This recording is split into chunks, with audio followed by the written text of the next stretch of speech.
અમરેલી જિલ્લાના રાજુલા તાલુકાના વડગામે વિશ્વ પર્યાવરણ દિવસની ઉજવણી ઉત્સાહભેર કરવામાં આવી।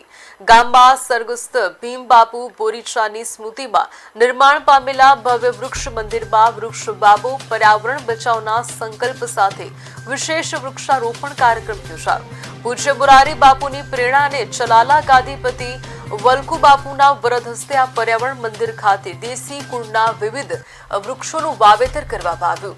पर्यावरण जतन और कुदरती संतुलन जाळववाना हेतुथी आयोजित आ कार्यक्रमમાં मोटी संख्याમાં ग्रामजनों पर्यावरण प्रेमीओ जोड़ाया હતા।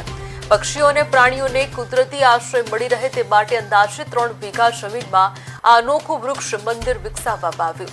હરિયાળી અને જીવ વૈવિધ્યના સંરક્ષણ માટે કરવામાં આવેલા પ્રયાસને વિસ્તારભરમાં પ્રશંસા મળી રહી છે। આ વૃક્ષ મંદિરની વિશેષતા એ છે કે તેની મુલાકાત રાજ્યપાલ આચાર્ય દેવવ્રતજીએ પણ લઈ ચૂક્યા છે અને પર્યાવરણ સંરક્ષણ માટે કરવામાં આવેલા આ પ્રયાસને બિરદાવ્યો હતો।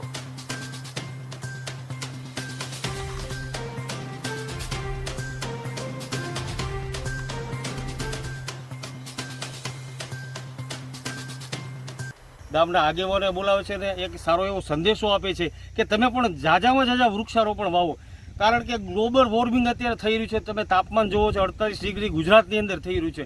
જો આપણે બધા વૃક્ષો બચાવીશું તો જ આપણે આ બધું કરી શકીશું। તો મારે સરકારને પણ આ તકે વિનંતી છે કે આ વિસ્તારની અંદર ગીધો ખૂબ મોટા પ્રમાણમાં છે, પણ તોકતે વાવાઝોડા પછી અહીંની ગીધ કોલોની જતી રહી છે। તો મારે સરકારને એ પણ એક વિનંતી છે કે રાજુલા જાફરાબાદ વિસ્તારની અંદર ગામના